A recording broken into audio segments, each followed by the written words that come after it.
Hi, icon న్యూస్కి స్వాగతం. నేను మీ సతీష్. ఏపీలో రాష్ట్ర ప్రభుత్వం ప్రభుత్వ వైద్య కళాశాలలు, ఆసుపత్రుల నిర్మాణంలో, వాటి మెయింటెనెన్స్లో పీపీపీ విధానాన్ని అనుసరించాలని తీసుకున్న నిర్ణయం మనకు తెలిసిందే. అయితే దీన్ని ప్రతిపక్షాలు విమర్శిస్తున్న సంగతి కూడా మనకు తెలిసిందే. అసలు పీపీపీ విధానం ఏంటి, అందులో ఉన్న లోటుపాట్లేంటి, దీని గురించి మనకి మరింత సమగ్రంగా విశ్లేషించడానికి, వివరించడానికి ప్రముఖ రాజకీయ, సామాజిక విశ్లేషణకారులు నల్లమోతు చక్రవర్తి గారు మనతో ఉన్నారు. వారితో మాట్లాడి మరింత సమాచారం తెలుసుకుందాం. నమస్తే సార్. నమస్కారం సతీష్ గారు.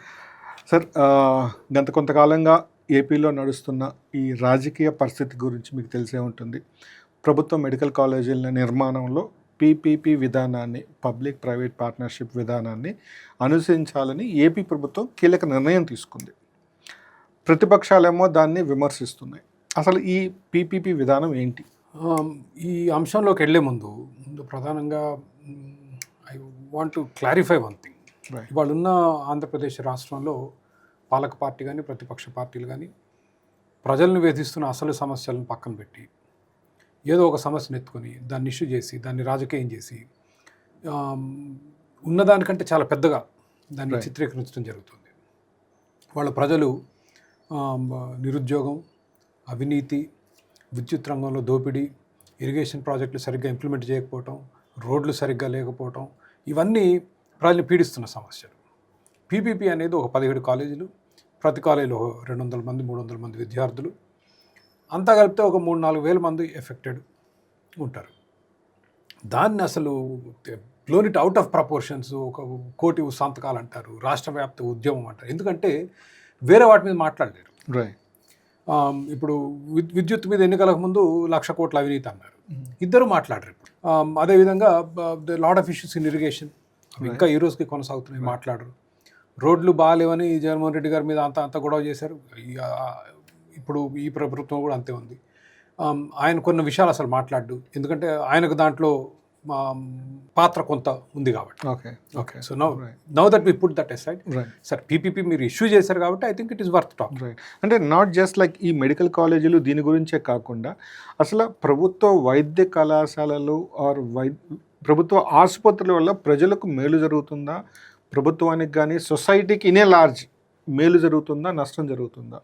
వెరీ ఈజీ సతీష్ గారు. Just go to Osmania general hospital. వరంగల్లో ఇంకొక గవర్నమెంట్ హాస్పిటల్ ఉంది, వైజాగ్లో కింగ్ జార్జ్ ఉంది. అతి భయంకరం ఆసుపత్రులు, ప్రభుత్వ ఆసుపత్రులు అతి భయంకరం. అంటే మీకు ప్రాణం మీద తీపుంటే పోం, ఇక గత్యంతరం లేక బీదవాళ్ళం అయి ఉండి ప్రైవేట్ ఆసుపత్రులు వైద్యం చేయించుకోలేని దుర్భర పరిస్థితి, ఎక్కడో ఆశ మిగిలి ఉంటే వెళ్తాం. అండ్ అంటే ఎలుకలు తిరుగుతూ మనుషుల్ని, ఇప్పుడు ఆపరేషన్ అయ్యి you are in the recovery unit, you are sedated, అంటే మత్తు మందు ఉంటుంది, మీకు అసలు తెలియదు. అట్లా వరంగల్లో ఎలుకలు కరిచి చనిపోయిన వాళ్ళు ఉన్నారు. వైజాగ్ ఆసుపత్రిలో కరెంట్ 10 గంటలు లేదు, ఆక్సిజన్ అంతా చనిపోయిన వాళ్ళు ఉన్నారు. పేరుకే ఉచితం, ప్రతిదానికి లంచాలు, మనుషుల్ని చాలా హీనంగా చూస్తారు ప్రభుత్వ ఆసుపత్రిలో. And this has been the case for 30, 40, 50 years. ఇదేదో మళ్ళీ ఇప్పుడు ఏదో మారుద్ది, బాగుపడుతుంది అనుకోవటం మన మూర్ఖత్వం. And there are better solutions that other countries have done. ప్రభుత్వంలో ఏంటంటే మీకు ఉద్యోగం గ్యారంటీ, పని చేసినా చేయకపోయినా, సరైన వైద్యం ఇచ్చినా ఇవ్వకపోయినా గ్యారంటీ ఉన్నప్పుడు ఆ ఉత్సాహం కానీ, చేయాలి అన్న దృక్పథం కానీ ఉండదు. ప్రైవేట్ ఆసుపత్రులు ఏంటంటే మీరు సరైన ట్రీట్మెంట్ ఇవ్వకపోతే ఇంకో దగ్గరికి వెళ్తారు. చాలా ఆసుపత్రులు మూతపడుతున్నాయి, కొత్త ఆసుపత్రులు వస్తున్నాయి, ఎగ్జిస్టింగ్ ఆసుపత్రులు విపరీతమైన పోటీ. సో అయితే ప్రభుత్వ ఆసుపత్రులు పేషెంట్ని దోచుకుంటున్నాయి అనే అపవాదు కూడా ఉంది కదా.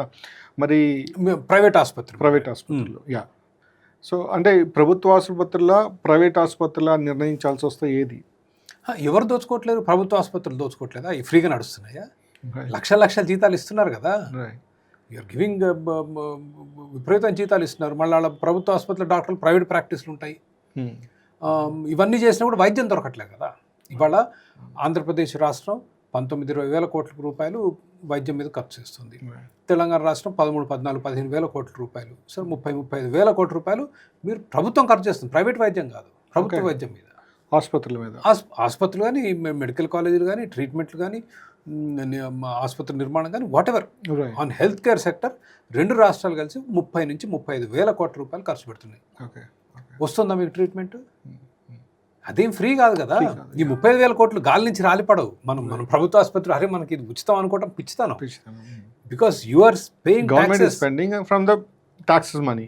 అండ్ మీకు అనిపించవచ్చు వాడు కూడా కడుతున్నా నేను కాదు కదా అని. మీరు ప్రతి లీటర్ పెట్రోల్ 100 రూపాయలు పెట్రోల్ పెంచుకుంటే 50 రూపాయలు ట్యాక్సే. 100 రూపాయల మద్యం తాగితే 75 రూపాయలు ట్యాక్స్. బ్రష్, పేస్ట్, సోపు, షాంపూ అన్నిటి మీద కడుతున్నారు కదా.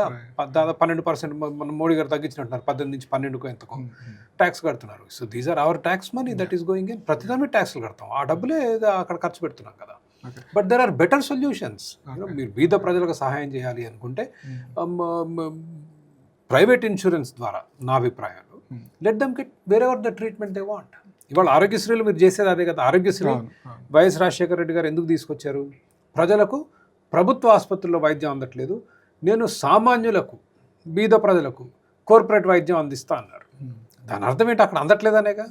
అండ్ ఆరోగ్యశ్రీ బాగానే పాపులర్ అయిందిగా. కాకపోతే ఈరోజు విపరీతమైన అవినీతిలో కూరుకుపోయింది. కానీ కనీసం బిగినింగ్లో ప్రజలకు కొంత సహాయపడింది. ఇప్పుడు పరిస్థితి ఏంటంటే బిల్లు క్లియర్ చేయాలంటే లంచం ఆరోగ్యశ్రీలో అధికారులు.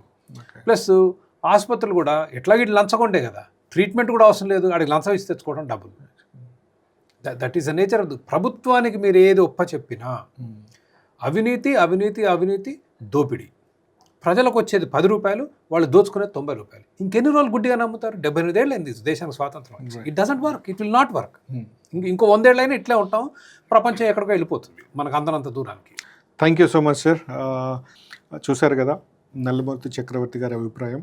సో మరోసారి మరో టాపిక్తో మళ్ళీ కలుద్దాం. అంతవరకు మీ సతీష్.